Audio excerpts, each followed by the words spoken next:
Hi, I'm Dr. Boyce Watkins from Your Black World, and I'm here with Mr. Ben Dixon from the Benjamin Dixon Show. How you doing today, Ben? I'm doing okay, boys. How are you? I'm doing really well. We just got some information that there was this horrible shooting down in Charleston, South Carolina, at the Emanuel AME Church, African Methodist Episcopal Church. From the reports, it seems the reports are sketchy at this point, but the police have said that there are multiple shootings. That the scene's kind of chaotic right now, and the suspect's still on the loose. What do you know about what happened down there, Ben? So right now, most of everything that we're getting is scattered. A lot of it is coming from social media. Actually, South Carolina Representative Peter McCoy actually tweeted that he believed 9 people are confirmed dead. This has not been confirmed by the police as of yet. But it happened around 9 p.m.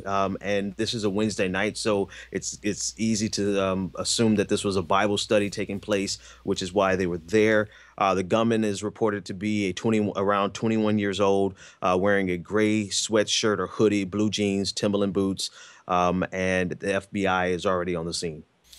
Did they mention any kind of a motive? I mean, this.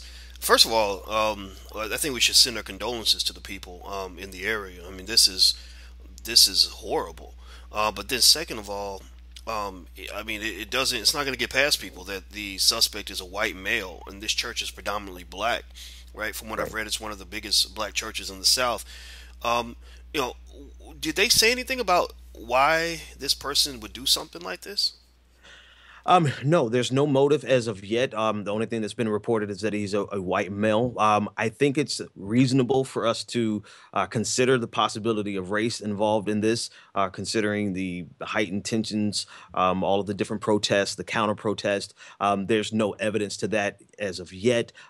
We don't know the motive, but when we hear this and we hear the scenario, it's not only troubling, but it harkens back to the 4 girls that were killed in Sunday school in the South during the '60s. So it is a very troubling situation, and we're want to be cautious to wait to see what actually is going to be reported by the police department. But at this point, we know 9 people are confirmed dead, are reportedly dead, and so it's a very tragic event. In Charleston, South Carolina, that's also where the black man was shot in the back last month, right? That's where the brother got. It was North Charleston, I believe.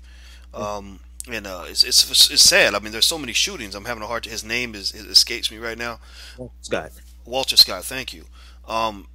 So there's already this racial as it stands, and we don't know this relates to race. I mean, he could have done this because his ex-wife was a member of the church. I mean, I don't think we should take that leap yet that Right. it's that he did that there were racially motivated reasons for doing this. But at the same time, as you mentioned, that is a distinct possibility. I think it's definitely, even if it's not the case that race played a role in this, that's definitely what people are going to see, right? I mean, it's not lost upon people that it's a young white male, Right. right? Right. And I mean, and for all we know, he could just be mentally deranged. He could, like you said, his wife could be a member. There's all kinds of things that could be possible. But it's just a very tragic situation that is just unfolding. And matter of fact, he has not been apprehended. They have a picture going around the internet now of a young white guy in a sweatshirt, but it turns out that that was actually a photographer who was on the scene. So the guy is still not in custody as of yet. Well, let me ask you this. So, the picture that you saw, so you said that that was not his picture. Is there anything, is there any kind of photographic description of the suspect that's being used by the police right now? Nothing beyond the age and his race and what he was wearing down to Timberland boots. So not much information, but the FBI and the police are on the scene scouring the city, trying to find the guy who did this tragic and horrible act. Tragic and horrible it is. Well, that's pretty much what I know right now, and it sounds like that's what you know. It seems like not many people know anything just yet, and we don't want to speculate too much. But we're going to be paying attention to this, everybody. We wanted to get this to you so you kind of know what's going on. And Ben, I know I don't know about you, but I'm going to be up. Kind of late tonight because I want to find out more about what's going on here. And this church is historic. It was one of the founders was Denmark Vesey. Hmm. who led a slave revolt, and so this has significance, and I hope that it's not racially motivated. But either way, my condolences go out to the families of those who've been affected by this, and I want to say thank you, Ben, for sharing this information. Um, Thank you, Dr. Watkins, for getting it out. Absolutely, everybody. This is Mr. Benjamin Dixon from the Benjamin Dixon Show. I'm Dr. Boyce Watkins from Your Black World, and actually, before I go, Ben, I want to ask you one more question. It just came to mind. I know you're a smart guy. I also know that you have deep roots in the church, right? You were you not a pastor at one point? Is that Yeah, correct? I was a pastor for about 3 years. Really? Okay. So, did you ever? I mean, do you think this is kind of? I mean, this is not the first time we've heard about somebody coming into a church and committing a violent act. I mean, even a lot of people don't even know. Even Dr. King's mother was killed in church. Yeah. And is this something that you've seen before in terms of people going to? I mean, people go to church and they feel safe. Um, Yeah. do you think that things are changing in that regard? Things have definitely changed over the years. You do see. I have had several encounters where people just storm into the church. Thankfully, they didn't have a gun.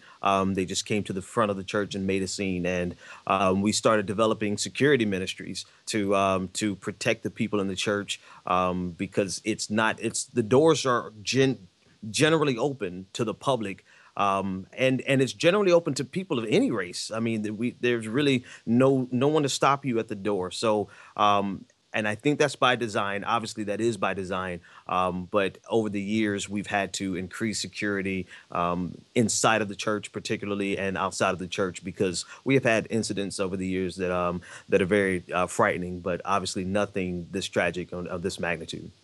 Yeah, you know what I think about is that number one, it does complicate um, the church experience a little bit, right? Because you've heard of scenarios where people have come in and done things to the pastor, to a spouse who was in the congregation, or whatever. But then also, when you throw in the racial implication of it all, it makes it even more complicated, I think, because you're saying, you see something?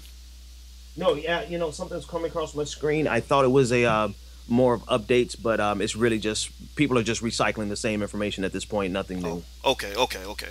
Yeah, feel free to interrupt if someone. And I didn't want to go off on that tangent too far, but I mean, it does seem to complicate just the whole church experience, right? I mean, yeah, because the idea of being connected to God and being in the house of God means that you're open, you're loving, and you're in that mode.